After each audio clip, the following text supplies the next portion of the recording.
Hello and welcome into another Red Out podcast. My name is Devin. Welcome back. We're glad to have you listening tonight. And we are going to be talking some football, basketball, even some volleyball news tonight. So hang out with us for just a little while. Hey, how about them tops, son? All day, SEC boys. SEC, they supposed to be SEC. Jersey all day, baby. You're listening to the Red Out Podcast.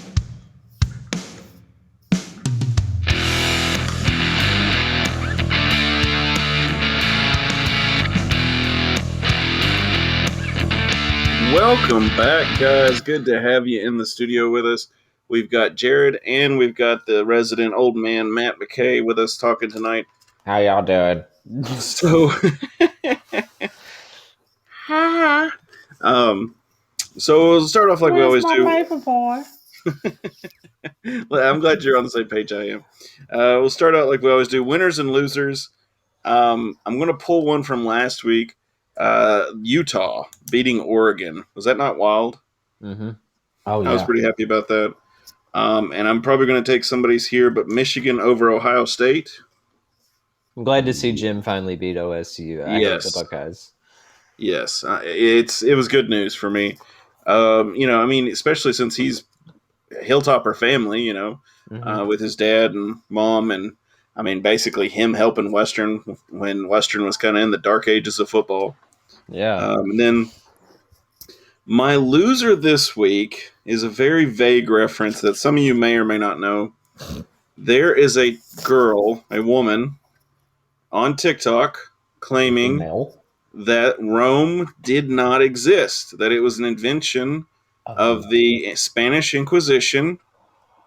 Okay. Now, this is Rome, ancient Rome. Ancient Rome did not exist. Yes, ancient Rome did not exist. The Colosseums and all of that was built by the church during the Spanish Inquisition to perpetrate whatever. I don't listen to her, so it's just kind of ridiculous.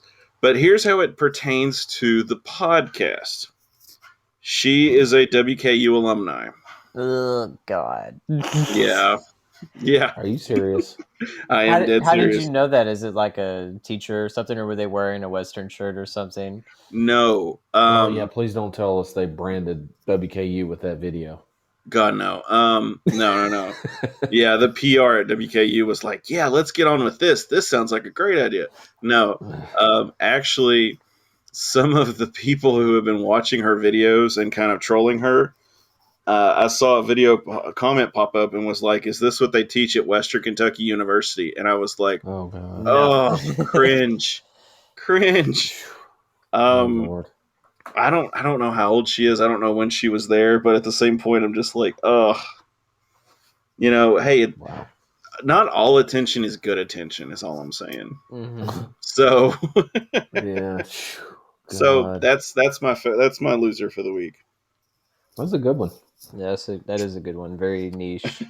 I've done a little research this week. I've had some time. Look at you, Devin. I know, right? Finally doing my homework. He did his scouting report finally. Yes, I did. Jared, who do you have? Who are your winners and losers? So winner is also a small niche kind of thing. Well, not that small. I mean, it's big. But the Spotify Wrapped is out today, which I absolutely love that kind of stuff. It's like for those of you that especially have Spotify Premium and listen to music through Spotify. So it's basically tells you what all you listen to, like what your most played songs were, who your top artist was, like how many minutes you listen to. And on the flip side of that, there's like the artist page too. Like it tells me how many countries my music had been listened in, like how many listeners I had, how many total streams I had. It's just like I'm a huge stats nerd anyways. So I love being able to look at all the demographics of my music and to be able to see like where all people would listen to my music at. It's pretty crazy. But everybody's by the way, right? You had a ton of view or whatever listens and downloads and stuff, right? Yeah, cool. I mean, for just random music that I recorded at home, I mean, it's done pretty well. I mean, just ambient music, it does have a place somehow, even though maybe in the background. I don't really care. I just wish I actually got decent money from Spotify, but yeah, it's bad. Do you get any? Yeah, I do get some. Okay. Cool, man. But I think I love the Spotify I would Wrapped. put my music on there. Yeah. I mean, I would love to hear Matt's music on there. there's crazier things that may be on there, so who knows? I would love to hear Matt's. Oh Lord, I always did like spoofs of like old songs. Like I guess I'm like, I don't know, redneck Like Weird Al or something. There you go. Yeah, like I could just hear Matt doing the I could toast. tell you off the podcast. I really don't think I should tell you any of them because like I had some in high school that would probably get me fired from any job. Get me it was revoked. high school. Yeah, I guess, man. Political correctness brutal didn't ones, exist back then. Yes, cancel culture will get you, Matt. Oh yeah, you gotta watch it. Let's go back 15 years in time and get me in trouble. I could certainly pull that off. Hey, I have. Was James Gunn one of those that got in trouble for like an old tweet that was? I don't remember if it was racially or whatever. Yeah, I need to go back to my MySpace, but it was like delete some stuff. Yeah, is MySpace like still a thing? Like, is it still up? I suppose I think it exists. It's like a time capsule at this point. Like, for example, things that I should probably delete. I had a thing of John McCain in 2008, and my name of my profile was Corpse 08. So, good gosh, might want to go back and fix that one. It was a little insensitive. Yeah, it could be a little bit. That's like the definition of a high school male student, though, is insensitive. As someone that was a camp counselor and has worked with youth in church for so long, yeah, I mean, that's like if we were judged by our past, truly, like right now, I mean, God only knows what people could come up with for me. I mean, it's just, I got some rough ones. So yeah, but you've grown as a person, so it's okay. Yes. I have a little bit. For the most part. Maybe. I like to shout out to my wife because I was an idiot. I still am an idiot, but we all are. I mean, she got me on the straight and narrow. Well, okay, Matt. Anyway, sorry. Speaking of past mistakes, what football game was it? I thought of it today when you turned around and shot the double deuces to the crowd. Oh, it was Arkansas State. Arkansas State. 2010? No, it wasn't 2010. Maybe it was 2010. Yeah. I was going to say, it was either 10 or 11, because I know it was 2010. Yeah, you're right. God. Yep. I almost got kicked out, man. Yes, you did. I remember that. That was when D-Rock got the 2-point conversion. They reviewed it and said the call stands or whatever. Yep. Yeah. Oh, man. I felt bad and stuff, and I turned around and flipped off the band and in the crowd and stuff. And we scored a touchdown. I was like, "Yay!" And I turned around and I went up to a couple. I was like, "Hey, I'm sorry. That's not me. Whatever. I just got excited." And they're like, "It's all right. Go have fun." I'm like, "Okay, bye." I just remember the security guy came up and he's like, he's got to go, and the head manager at the time was like, no, I need him. He can't go anywhere. Yeah, I hold the pins. Listen. Yeah. He doesn't need to leave. We need Walter Wells needed his pins at the end of the game, and if I didn't have them, I don't know what he would have done. He would have had to describe what they were going to do instead of draw it on the board. You're welcome. Dude, I almost cost us the game, though, because I was like staring at the defense or whatever, and Wells is like trying to explain what he wants, and I'm sitting there like staring open mouthed at the defense, hoping we stop them. And Wells is like, "Where are my markers?" And I hear, "Man, get your ass!" In your defense, though, I mean, like everybody on the team knew how you were, so it wasn't like we knew you got really excited and really passionate about games. So, dude, that was like crazy end of the game. It was a lot going on. That was a really good game. Yes. So. Yes. Well, there was okay. some freak stuff anyway. Yeah. My first big away game, I'll tell this story, and it's probably been told on the podcast before, but anyway, my first big away game was Florida. Mm-hmm. That was Tebow, Aaron Hernandez, the big guys. So I'm sitting there in front of 100,000 people or whatever, and first time out, Western takes. I'm just in awe. Like, I have no idea what's going on. I'm just kind of there, and I'm like just looking around, not even thinking about it. And all of a sudden, I hear Elson screaming at the top of his lungs. He definitely would call out whoever. Water! Where's the Mhm. water? And I'm like, oh, fuck. Excuse me.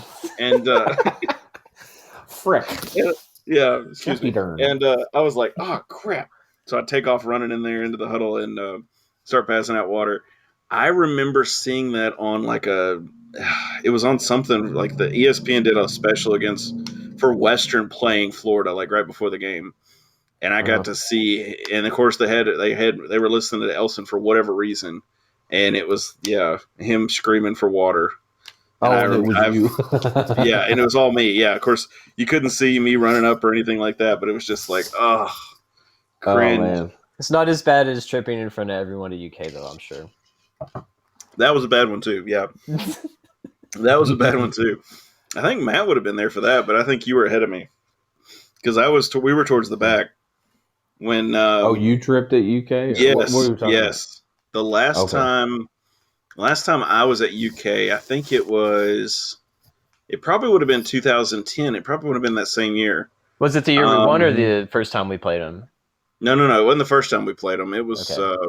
It was a double. We were overtime. there. Several. We were like 4 years in a row, right? Yeah, we played them several years in a row. Was at UK the time we won? No. We beat UK. I think that was 12, 08? Wasn't it? Yeah, it was 12 and 13. We beat them back to back. Yeah, so 12 was the first year I remember we beat them. I guess it was probably 11 because we beat them at Nashville. 11. Let's see. Because it was probably 11 because anyway. So I think 11 was the 14-3 game in Nashville. Maybe 10 was the. Okay, you're gonna make me look this up. Okay. I don't remember. I thought. Okay. Well, we're at Kentucky, in front of 60,000 people, and I'm sitting here running on the field, and I've got this big little tackle box looking trunk, and I'm running on the field, and all of a sudden I just see the corner marker, the pylon, and I think to myself, you know what? Screw that pylon. So I'm like, you know what? I'm going to kick the crap out of it and let it go flying. Those are heavy, man. No. It's not heavy. It was not heavy in the slightest. Okay. I kick that thing, and as I kick it, I didn't realize like they had a metal rod sticking in the middle of it. So as I kick it, I automatically like do this front flip over it. The trunk goes rolling. Everybody's laughing at me that's running alongside me. And I'm just like, oh my God, are you kidding me? So yeah. So it didn't move or like what? No, it had a metal rebar thing in the middle of it.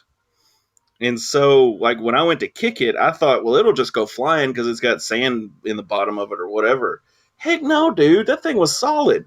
I kicked that thing and I rolled over the top of it and went rolling, and the trunk was rolling beside me. So as soon as I could get up and jump up and grab it and take off running again, everybody is dying on our sidelines. They're like, Devin just busted it. Devin just busted it. And I'm like, oh man.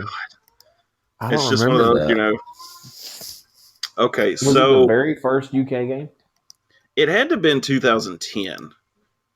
We got blown out, 63-28. Wasn't that like 08? No, it wasn't 08. Okay. I don't think it was 08. I mean, we played Kentucky that year, and we were at Kentucky, but I thought it was like it was either it may have been we were at Kentucky, so I know it was either 8 or 10. But anyway, it doesn't matter. You busted A. I busted my A all over the field, and I was like, oh my gosh. And it's it's just one of those where you're like, I hope to God this doesn't make Sports Center. I hope somebody's not watching this. Not top 10 Devin Stewart. Yes. Oh my gosh. That would be brutal. That would be hilarious. But I digress. Matt, did you do your winners and losers? Yeah, man. Sorry to get you completely off the rails. We're always off the rails. 2008, by the way, was 41-3. 2010, yes, was 63-28. So it was 2010. You're right. All right. Anyway, all right. So my winner is Western fans. The rest of this week, there's a ton of games going on. Yes. Like women's and men's basketball. Is what tomorrow? There's like a doubleheader at Bellarmine. Very I think exciting so. matchup. Yes. And then volleyball Friday, football Friday, and then men's basketball playing Eastern at home, and then the women play Tennessee Tech. There's a ton. Basically, if you turn on ESPN Plus and search Western, you're pretty much going to find the Western game, and then there's obviously the football game on CBS Sports. So tons of stuff for Western fans to watch this weekend. And then my loser is Cincinnati football because they are probably going to get screwed again. Yep. They're sitting there at number 4, and even though Oregon lost, what is it? Oklahoma State is like 5th now, and they play Baylor, who's a top 10 team.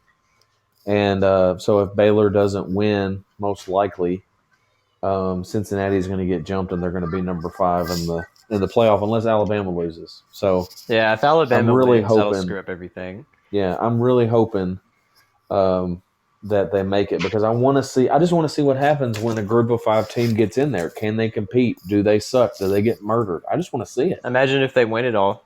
Yeah, I mean, it changes the landscape and it opens the door for teams like Western to be like, we can win a national championship. We really can. And I agree. And just the hope of it, I think it's huge, and I think it also means that they would need to expand the playoff. But yes, anyway, completely agree. Yeah, I'm hoping that we can take back that losers and say they're winners next week, but hopefully it all works out for them. But I have a bad feeling there's 2 games that that could go in the wrong direction and lead to some bad scenarios. So for them, yeah. Well, honestly, in the conference championship, I actually think Georgia's going to beat Alabama. I think so too. They should. Yeah. They're doing amazing. I could definitely see it. 5 or 6 points a game. Mm-hmm. Yeah. I mean, they're not allowing hardly anything. I think the most they gave up all year was like 17 against Tennessee. Yeah, and Bama was lucky to get past Auburn too. I mean, the Iron Bowl was crazy again this year. I mean, like 4 overtimes or whatever. Yeah. So, I mean, I definitely see Georgia dominating. So Alabama will probably fall out of the top 5. If it would be my luck. I'll just a quick aside. It would be my luck if I'm Cincinnati's coach that Bama would lose. They would drop to 4. Oklahoma would go up to 5, and Cincy would be 6 and still undefeated. Mm-hmm. So that's just my thing. It could happen. I mean, yeah. I think that surely if Alabama loses, they should be out. But, I mean, they've got them at number 2, so that if it's really close and it's like overtime or something, you know, I could see them saying that they're still ahead of Cincinnati. I mean, I don't know. I get frustrated with that. Like, there's no question that Cincinnati deserves to be in there. And if Alabama has barely beat the 2 of these teams that Auburn, and then they lost to Texas A&M. Like, come on, like, let somebody else get in there one year and let's see what happens when Alabama's not in there. Exactly. I agree. You know, and are we to the point as a sports collective that we're just tired of Alabama winning? Honestly, yeah. I mean, that's kind of how I feel too. I mean, don't get me wrong. I like Nick Saban's philosophy on things with sport, with his team and stuff like that. But at the same point, I'm just like, can we watch somebody else?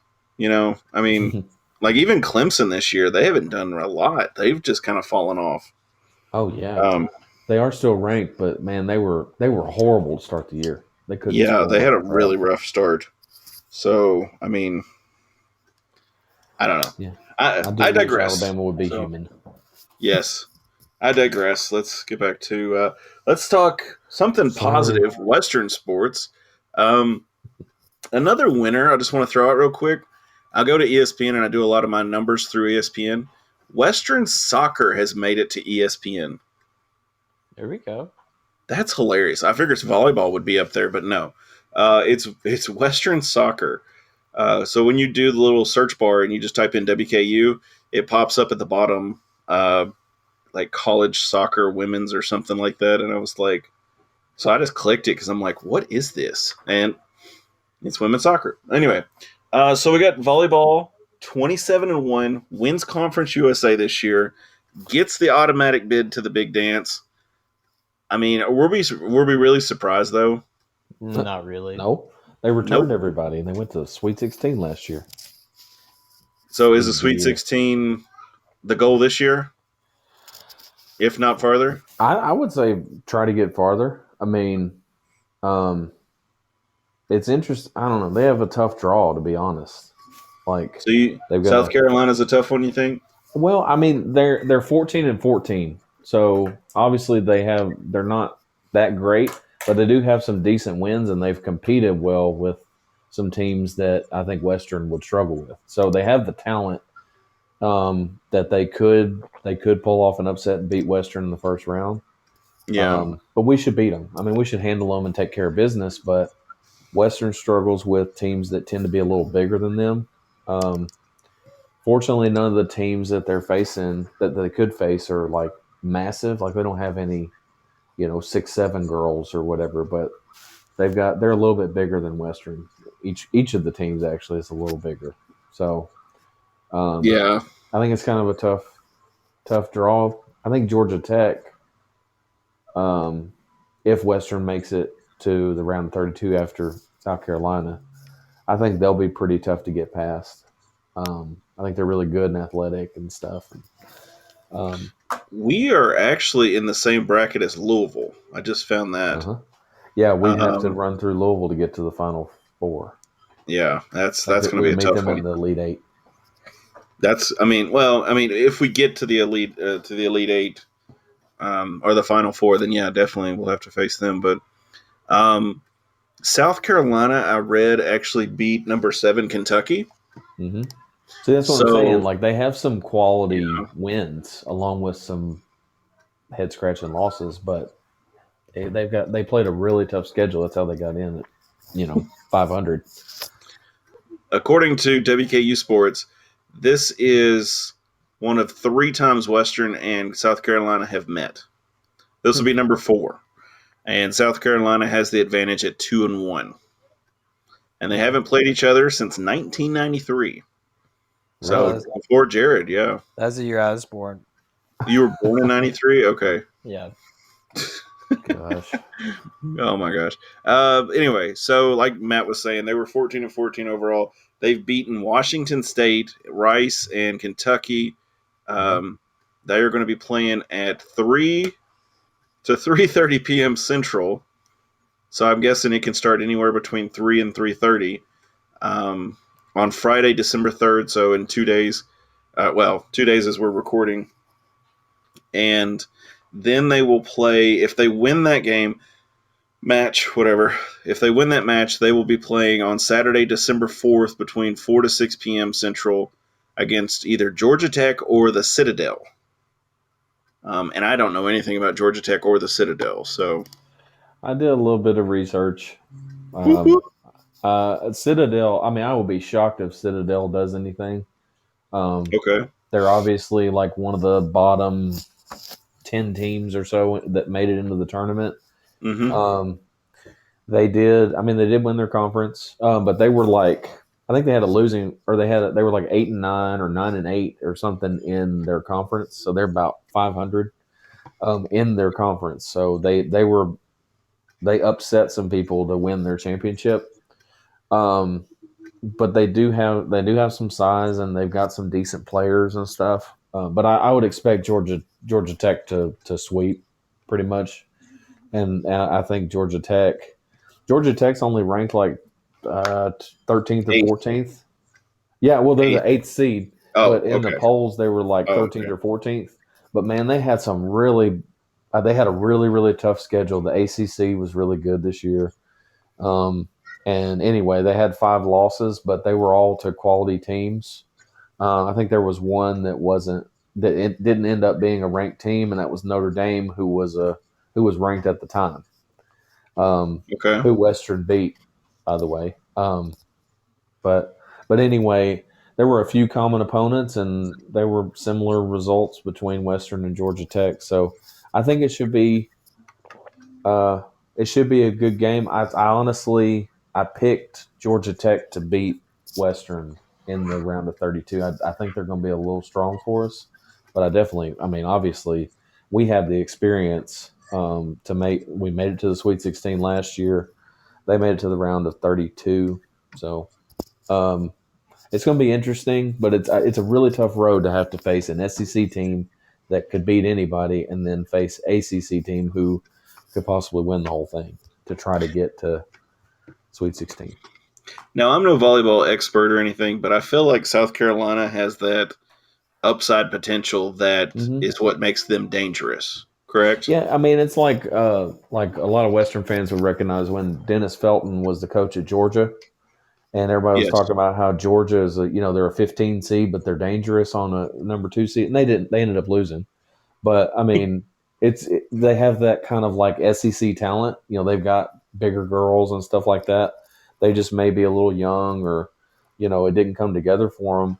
But hey, they're SEC talented, and they did beat some good teams. So you better pay attention to them, because they could pull out one of their better games and shut you out. So yeah, I appreciate your analysis. It's man. it's always welcome. Check out my keys to get to the Sweet 16 article if you need some details. Definitely. If you are not, check out the Towel Rack. We have a new website. We are on Substack.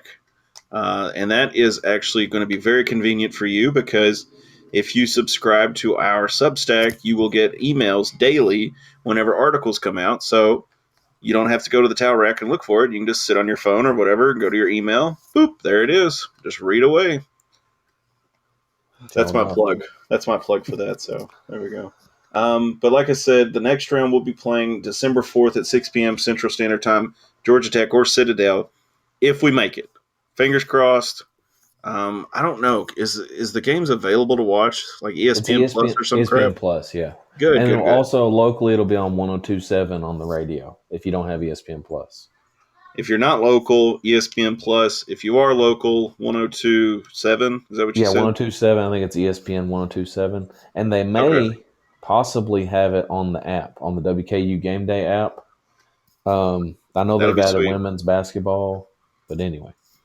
That'll be sweet. Hey, that's awesome. I mean, like you said earlier, these girls are SEC caliber, but these girls we got are Hudson caliber. So let's go. Hey, that's what I'm talking about. There you go. It's amazing. He's so amazing. I mean, these girls are. He really is. I mean, gosh, he knows how to recruit. He knows how to recruit girls. It's my car warranty. Sorry. And he knows how to recruit these girls, and then he knows how to get these girls ready. I mean, they need to put a statue next to Diddle and make it Travis Hudson. That's all I'm saying. Seriously, I'm all about it, man. So let's slide over into Lady Tops now, Lady Top territory.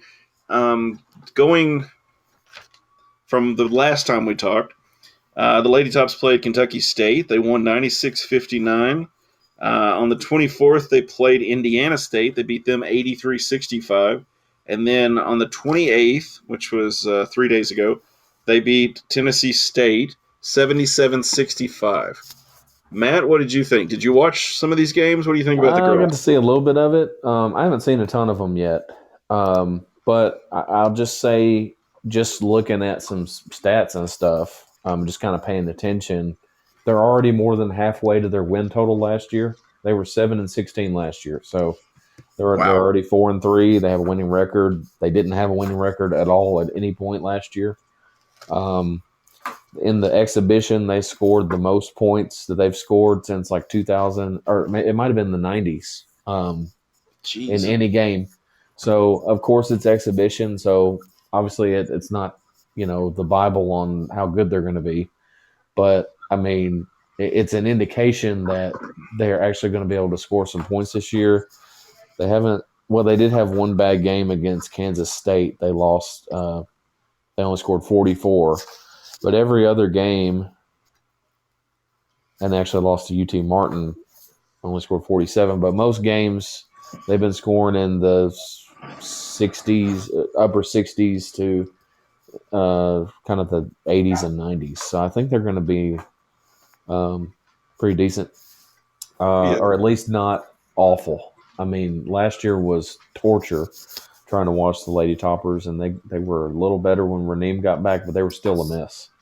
And I think they're decent. They're playing hard, and they're at least they're entertaining to watch.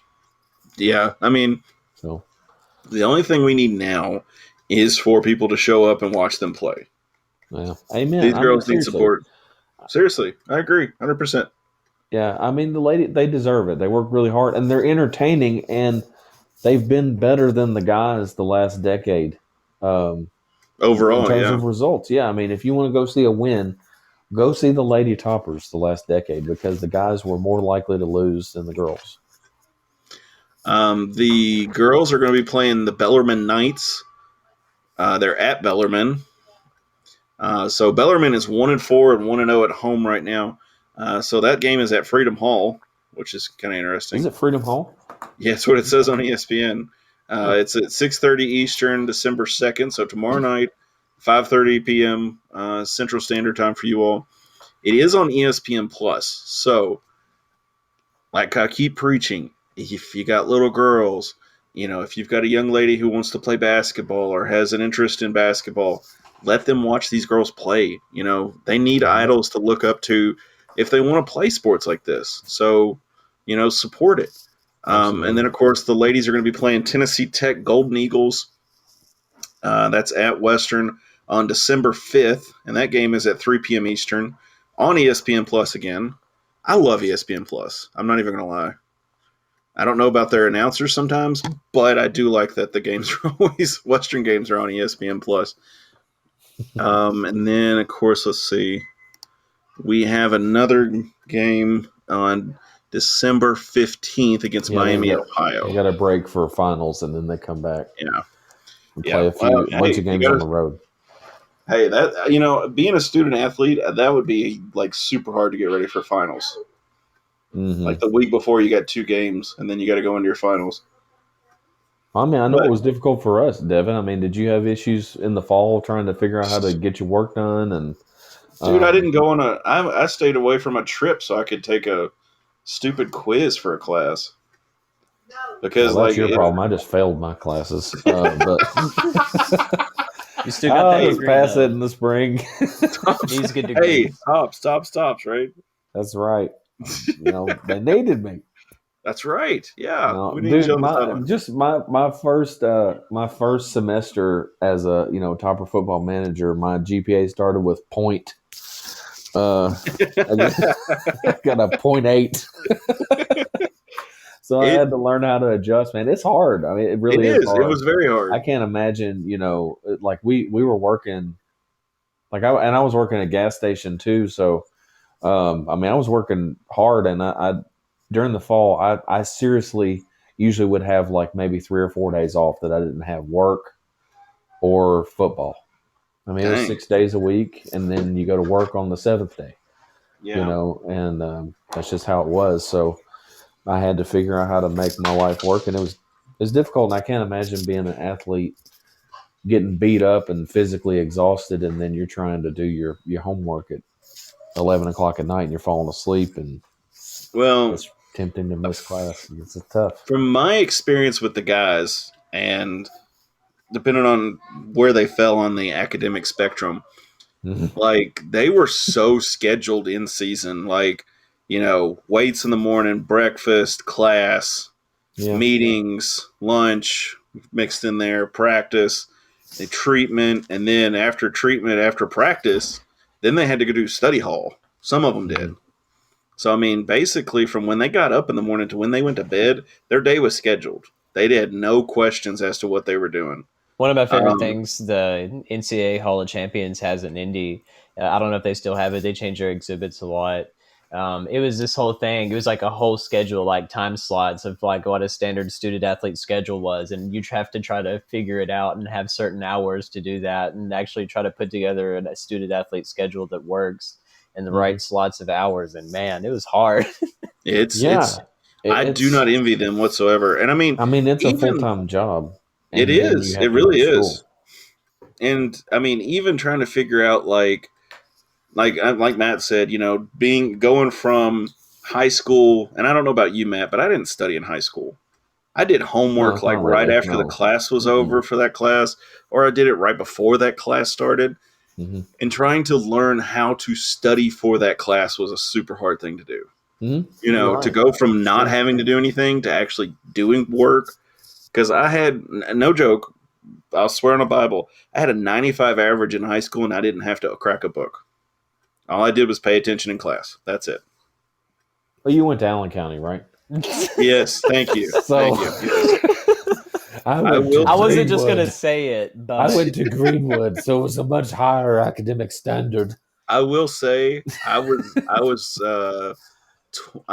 either 20 or 21 in my class with a 95 average. And the valedictorian and salutatorian was like 99.1, and one of them had like 99.2 or something. It was just like such a minuscule difference, and it was like, good God. Yeah, but that's crazy. Back to the topic at hand. So let's scoot into men's basketball, because that's where I'm sure everybody wants to hear anyway. Did you watch the game last night, Matt? Minutes on volleyball and women's basketball. yeah, we're at 36 right now. Did you watch the game last night, Matt? Or Jared? I didn't really need to. No, I watched like a few minutes, and I was like, "This is torture for me to watch." And I love Western. Like, I felt guilty. It should have been rated R for murder. Yeah, it was literally beating a dead horse. Oh, it was a dead lynx. Yes, shame on us for scheduling them. Like we should have. I don't know. We should have played the walk-ons only or something like. They could have played an intramural team and had more competition. Seriously, they could have played you were Legacy about your intramural team, Dev. Put old D-Rock out there. Dude, my intramural team, we were garbage. I mean, the only thing we had, here's the rules, and this is how we got around it. You could not be an athlete in that sport. So basketball players could not play intramurals basketball. Football players couldn't play intramural football, yada, yada, yada. So, like, the baseball team was the loaded team, the loaded intramural team. Oh, yeah. And they had won, like, the past couple years. And so our team was named Uncle Jarvis, and that was Hank Wilson's idea. Okay, just want to throw that out there. That was his idea because he saw some HBO special about some dude who stole radios out of cars, and he thought it was hilarious. So we were Uncle Jarvis. I still probably have that shirt at home. I don't know, at my parents' house. I don't know if I do or not. Anyway, he's come a long way since Uncle Jarvis. Yes, he has. Yes, the Hank Wilson zone. Yes. He owns an end zone in the football stadium. What the heck, dude? Yeah, with his own little, what is that, a Bitmoji guy or whatever? Yeah. Anyway, so we had Hank Wilson, who was a video guy for years for Western. We had Brett Riley, which I don't know if you met him, Matt. He was a manager. I mean Brett, yeah, we're friends and stuff. And yeah, I love Brett. Brett's a great guy. Yeah, I like him a lot. And it was Casey McDowell. He was both of those were managers. All three of them actually lived in the same house together. That's how they were buddies. And then of course I got thrown into the mix. We played touch football for years together, and then we got two ringers with Darius Brooks, who played cornerback and wide receiver, and we got Tyler Bruce, who was a backup quarterback. And Brooks, I think, scored like 30 points, and Tyler Bruce scored like 15, and the rest of us scored like 10 collectively. That was it. That was all we had. And we got beat like 60-75 or something. I don't even remember what the score, but we got knocked out the first round, and it was so disappointing. Like, I was so looking forward to this. I was like, this is going to be so much fun. Dude, D-Rock was a freak, man. He was... They were actually really good. Yeah. Like, Bruce would chuck it down the court, and Brooks would just, like, dunk it. And it was like, I'm like, I don't even really know why I'm here. I should just sit back and enjoy this show. Yeah. That's basically like, I'm like, I'll just get rebounds. And of course, everybody's like, oh, you're going to foul out. You're going to foul out. And I was like, I fouled like one guy and he hit both free throws. And I'm like, well, shit, this ain't even worth it. I don't need to foul him. I'm like, I don't need to be fouling anybody because this is not going to work at all. And then Casey fouls out. I remembered that. It was like, what are you doing, dude? Of course, everybody's like, this is intramural. Don't take it so seriously. And I'm like, but it's like, don't foul out, goofball. So, anyway. So Western played Rhodes College, beat them 105-35. 105-35. Just want that to sink in for a second to our listeners. They beat them by 70 points. Like, that's not even entertaining. It's unacceptable. They should have won by 90. That way we could actually say tops by 90. Honestly, I agree with everybody I've seen and heard on Twitter and Facebook and everything. It's kind of annoying at that point, 100, like 70 points. They only scheduled that game just to have an extra home game and say that they had the record for most home games in a season. That's the only reason. That, or they think the team is so bad they need a blowout win against a D3 college. So I hope it's not that. I think it is option one. I hope it's option one. That's the type of game you win where by 70 points and your resume gets worse. Yes. Like, you get judged by that resume. Mm-hmm. So, not going to talk a lot about that game because it was ridiculous. We beat UT Martin 81-66, which was not a pretty game, I understand. Yeah, their 3-point shooting was pretty good. UT Martin's was. Yeah, they stuck with us pretty good there until about what about 9:20 to go in the second, and then Western just kind of started inching away. But as far as the stats go for UT Martin game, Western shot about 36% from 3-point land. We shot 50% field goal percentage, so that's plus. 14 turnovers, and we had 40 rebounds. UT Martin had 30. So, I mean, that makes a big difference for us right there. Hamilton lead scorer for that game. Mm-hmm. Hey, he's ended up being basically the most consistent player for the Tops. So really happy to see him doing pretty well. I mean, where would we be without him right now? Mm-hmm. Yeah. So what are we looking at as far as who's going to be our leader on the court this year? What do you think? I mean, it depends if we ever get Keith Williams cleared or not. I mean, Keith Williams. I feel like he's going to be a difference maker if and when he ever gets cleared. But I mean, I was really impressed with Sharp over that game stretch, especially the Alabama A&M game. Yeah, let's talk triple about that. double, but he was the first Hilltopper to ever do it with points, rebounds, and blocks. So there's only two others that were able to do it, and now he's. I think he's going to end up being like my favorite Western player ever. Like same. He's 7'5". He's big like me, and I mean not quite like me. I'm not. I was like, you're not 7'5". I'm 14 inches shorter than him, but he's a big guy, right? I'm usually the biggest guy in the room. So anyway, a lot of people look up to you. He throws his body around like he really plays hard, and he wants to be here and all that. Like it's his dream school and all that. Like I love that, man. I think everything about him. I think I really like him. I do too. And I mean, even this last game, he had ho hum, 4 points, 7 blocks, and 5 rebounds or whatever in a few minutes. And it's like, God, he's gonna get some more triple doubles just being 7'5" and playing hard. Mm-hmm. I mean, it's impressive. I did see something. I think WKU basketball or WKU sports Twitter or whatever put it out that they showed him standing next to, was it Bassie's little paint cutout thing in Diddle? Yeah. And how much more arm wingspan he had and how much taller he was than Bassie. And it was like, wow, that's impressive. Mm-hmm. I'm kind of excited to see him develop, and see how everything goes. Because he's got 3 years that he can play, I think. I think so. I think you're right. Like that. Yeah, 3 or maybe even 4 because of the COVID more the merrier stuff. Yeah, Yes. I mean, I'm just excited to see where he goes because, man, he's in 6 games, he's already got a triple-double under his belt. Like, yeah. that's exciting. I'm excited. And of course we played, like you said, you played Alabama AMU and then the Memphis game.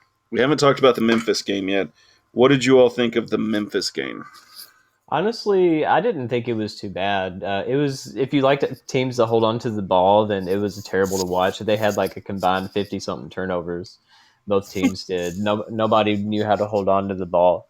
But, I mean, that ended up working in our favor because we were able to lead most of it. But in the second half, that's when Memphis kind of caught fire and won. But at least Amani Bates had an off night. I mean, he's going to be like a projected lottery pick in the NBA draft. I mean, he's a really good player. He just didn't do too well against us. But, I mean, I thought it was pretty respectable. I mean, we hung in there at halftime and we're tied with them. But, I mean, I see those flashes of us being a good team. We're just not deep enough. That's when you need a really good senior guard like Williams, for sure. And I saw the need for that in that game. But, I mean, they've been getting better since then. But I'm really interested to see how we do against Ole Miss and Louisville and even Eastern on Saturday. I think that's going to be a closer game than people. Eastern will be credit. a good test for sure.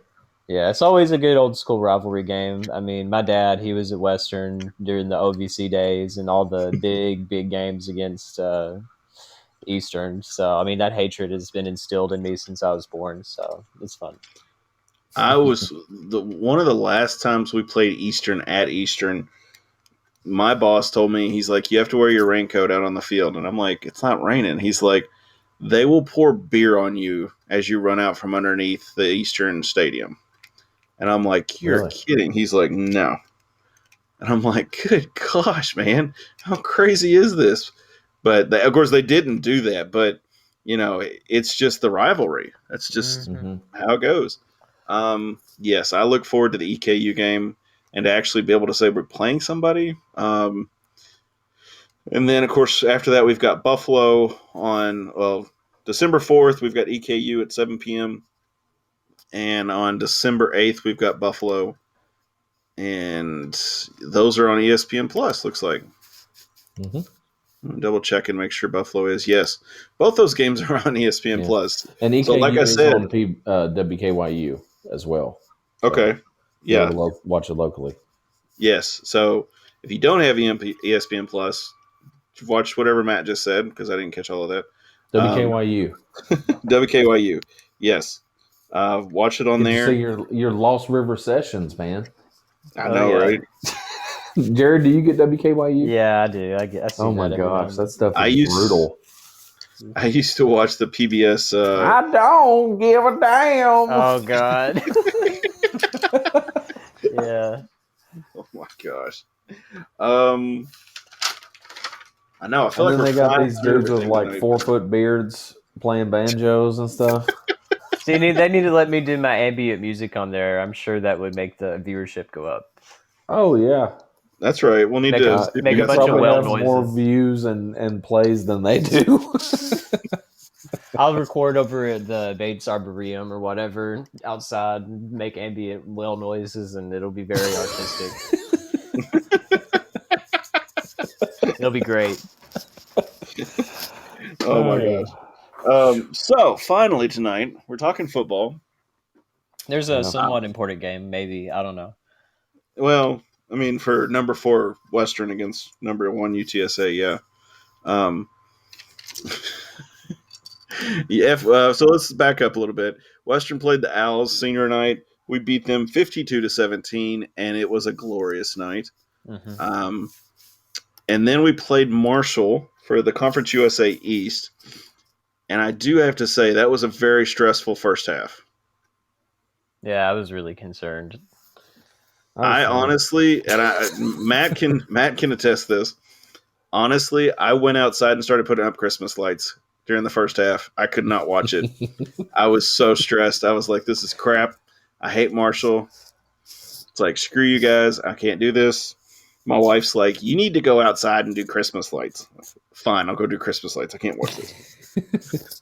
So, anyway, Bailey Zapp came in, saved us in the third quarter, basically. Between him and Wells going out, I don't know what was better for us.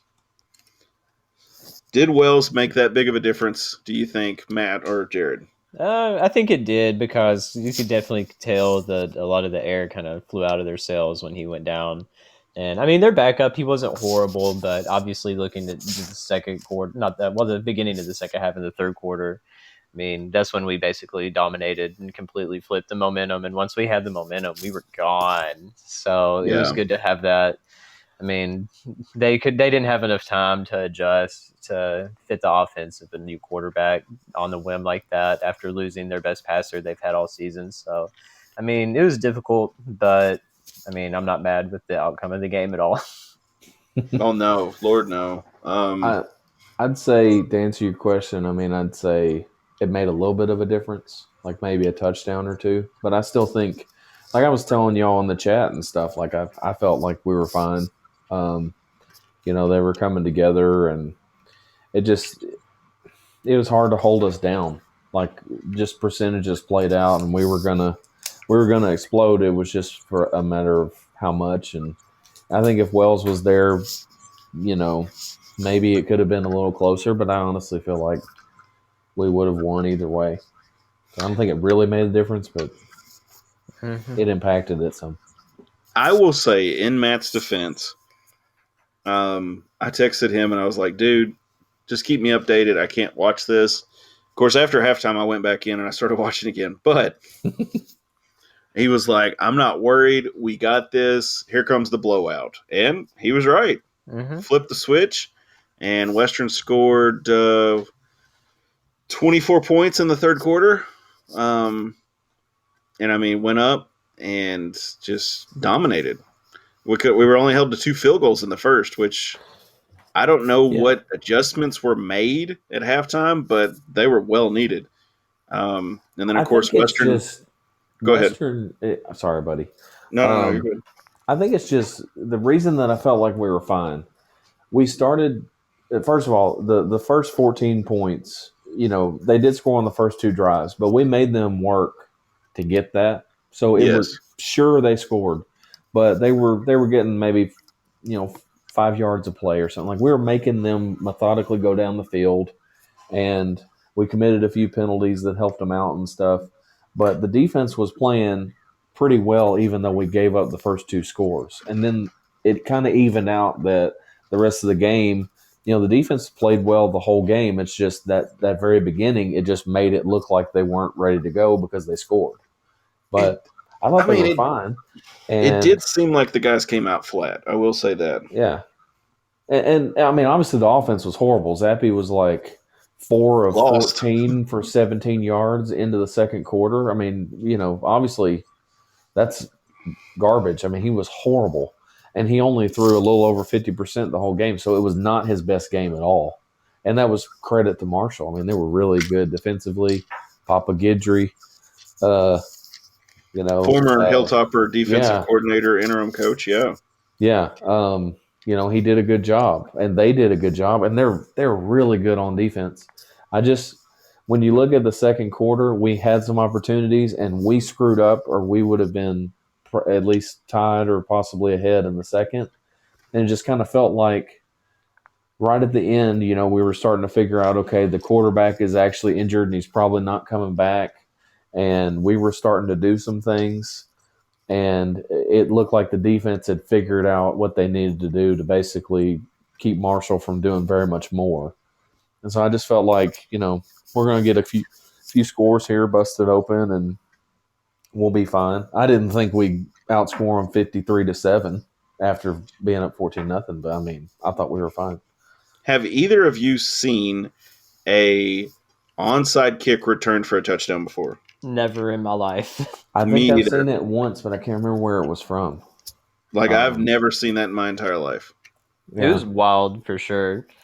I mean, that was just a blown assignment. I don't know what in the world their kicker was thinking, kicking it directly to a wide receiver, but I mean, you do you. Yeah. I mean, that was funny because, like, their guys basically I don't know. I guess they just thought it was going to go past him, and they all ran off to almost way over to the other side of the field, and it left this 30-yard gap that he just basically all he had to do was just run forward, and it was easy money. I mean, there was nobody there.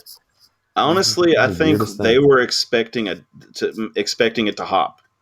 They thought it was going to jump him, and then they were going to. Didn't he pick it up at the 43? So he picked it up at 8 yards. Yeah, but that doesn't matter for him. Yeah, but he went ahead and got it before it had a chance to bounce. I think that was part of the issue. Typically, when you're on onside kick, your assignment on the kicking team is you take out dude 1 and 2 and 3, and this guy and this guy and this guy are the ones that are in charge of going for the ball. Mm-hmm. So it's a blown assignment. I mean, that's all it was. Somebody wasn't going for their dude, and whatever. But that was one of the first ones I've seen of that. That was wild. And then another thing I want to talk about real quick is that idiot Porter for Marshall. Oh, getting thrown out. Yes. Yeah. I don't know what bench, right? Yeah, I don't know what in the world you're thinking when you do that. Dude, he is hyped up on Mountain Dew is all I know. Yeah. Dude goes and sits at the Dairy Queen in Huntington way too much. You got to chill with that. Son. I'm sure he's been thrown out of an Applebee's or two. I'm sure he has. He was just and of course, he didn't care. He didn't give a crap if he got thrown out. You think he's going to make his children in the bathroom of the Rustler's Steakhouse? This is like some Ricky Bobby stuff going on. Oh my gosh. Believe it or not, your father was a charmer. I could definitely see him wearing his Marshall leather jacket for the next 30 years with a pot belly and a big bald spot. Talking about getting thrown out at the Western game. Oh, I hate them some them daggone heel toppers. Yeah, and then he gets kicked out and he acts like a thug, shouting out to the crowd and all this stuff. Yeah. He was like an idiot, man. Yes. I'm watching him and I'm like, what does he think this is, wrestling? Good God. And he wanted something to happen. Mm-hmm. Yeah, you don't go off the bench doing that. He wanted somebody to throw a punch so he could actually jump in. What's a shame, though, is the guy was having a good game. He did. And, he had that sack. He had the sack, right? Yeah. He's the one making plays on defense, and then he acts like an idiot and gets kicked out. You just ruined everything. Yeah, I mean, if I'm the coach, I'm going to be going to strangle him Monday morning. I mean, what were you thinking, you idiot? Yeah. But I digress. So Western is playing UTSA again at San Antonio this Friday, December 3rd, 7 p.m. Eastern on CBS Sports Network. It's supposed to be 80 degrees, it says, in San Antonio. That's going to be wild. Yeah, they play it's in a dome, so it's going to be room temperature. We may say it's in a dome. Low 70s. Devin, I thought you did your research, man. Come on. I didn't research everything. Honestly, as I said that, I was like, it's going to be 80 degrees. And then I'm looking at the picture of the Alamo Dome. It's a dome. They're playing in the Alamo Dome. So earlier today, I will say, the spread was 2.5. Now the spread's gone up to 3 for Western. Yeah, I saw that. It started at 1.5, right? Yeah, it started at 1. So the spread the spread's getting bigger.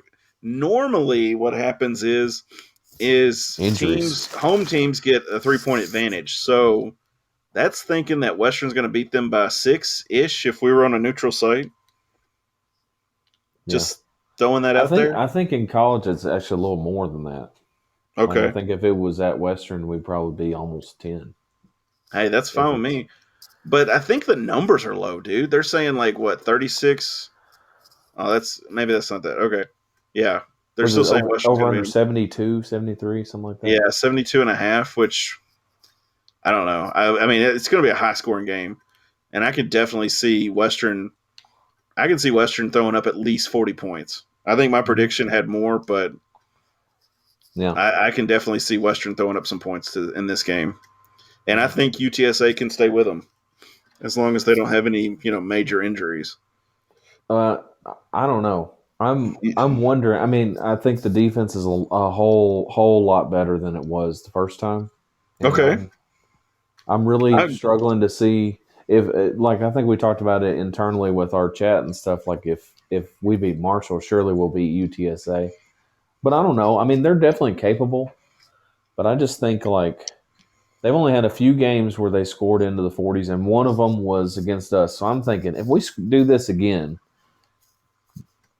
and score in the 40s or so, they're going to have trouble keeping up with us, especially because the defense is just way like light years better than it was early on in the year. I think they need to keep us in the 30s to have a chance. And I don't personally, I don't see it. I mean, unless Zappy plays like he did in the first half against Marshall, which I hope that doesn't happen because, I mean, the Alamo Dome is a hard place to play at.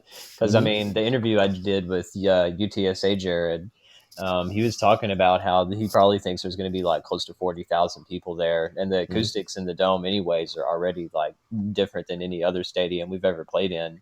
I mean, obviously, we played in East Lansing, which is good, being in front of a big crowd. We were still able to rack up a bunch of yards and still score there. But I mean, it's going to be different playing them in their own barn this time. So I think that is going to be a factor. But at the same time, I mean, I think they're kind of on a downward trend right now, and we're on an upward trend. I mean, we've won 7 games in a row. We've been looking really good. So I mean, I like our chances a lot better this time, honestly, than the first time we played. I wish we could. I wish we could take back a lot of the games that we started out in the beginning of the year. Indiana, absolutely. I think we could beat them. Yeah, it just took our defense a while to mesh for whatever reason, but once they started to click, I mean, they've been doing really good. Yeah. Army and Indiana, if we could get those two back, we would beat them. But anyway, go ahead. Sorry. No, it's all right, man.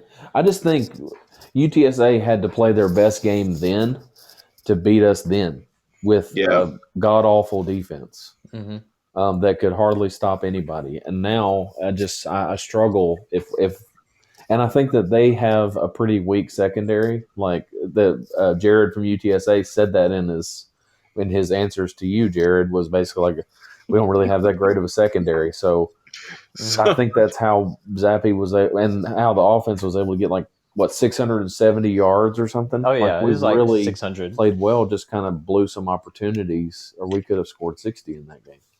We were one bad pass away from winning that game. Yeah. We really, I mean, and penalties. And penalties. But like that, that's a pass that I said earlier in the year that if Bailey Zappi could take it back, he would take it back. Because that one pass is basically, if he'd thrown it to anybody else, we would have probably won that game. Yeah. But now we get another shot. And this one matters more than any of them. Yeah.